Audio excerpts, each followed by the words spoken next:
selanjutnya kita akan mempelajari sistem sirkulasi darah, yaitu merupakan satu kesatuan organ yang berperan dalam proses peredaran darah, yaitu ada limfa dan darah. Fungsinya yaitu ada mengangkut sari makanan, mengangkut sisa pembakaran karbon dioksida, oksigen, air, dan hormon. Lalu ada antibodi yaitu sebagai buffer, menetralkan pH tubuh dan menetralkan darah. Untuk organ-organ dari sistem sirkulasi ada 3, yaitu ada darah yang terbagi menjadi 3, ada sel darah merah atau eritrosit yang berfungsi sebagai buffer, mengangkut sisa makanan yang terbuat dari karbon dioksida dan oksigen. Lalu ada sel darah putih atau leukosit yang berfungsi sebagai antibodi. Lalu ada keping darah atau trombosit yang berfungsi untuk pembentukan darah dan penyembuhan luka. Lalu ada pembuluh darah, ada 2, yaitu ada arteri dan vena.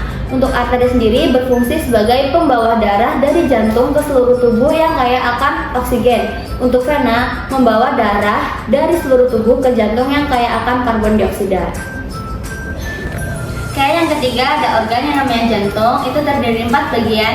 Yang pertama ada atrium dexter atau serambi kanan, yang kedua ada atrium sinister atau serambi kiri, lalu ada ventricle dexter atau bilik kanan, dan ventricle sinister itu bilik kiri. Nah, di dalam jantung itu terdapat 4 pembatas. Yang pertama ada valvula bicuspidalis, merupakan pembatas antara atrium sinister dan ventricle sinister. Yang kedua ada interventricle septum, merupakan pembatas antara ventricle dexter dan ventricle sinister. Yang ketiga ada interatrial septum, merupakan pembatas antara atrium dexter dan atrium sinister. Nah, untuk yang keempat ada pembatas yang namanya valvula tricuspidalis, merupakan pembatas antara atrium dexter dan ventricle dexter.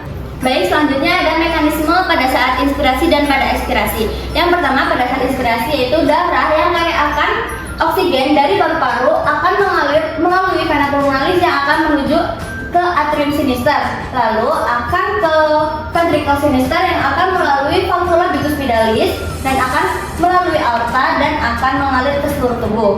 Lalu untuk mekanisme ekspirasi, darah yang kaya akan karbon dioksida dari seluruh tubuh akan masuk ke dalam atrial dexter melalui vena cava, lalu akan masuk ke dalam ventricle dexter yang akan melalui valvula tricuspidalis yang akan masuk melalui arteri pulmonalis dan lewat paru-paru.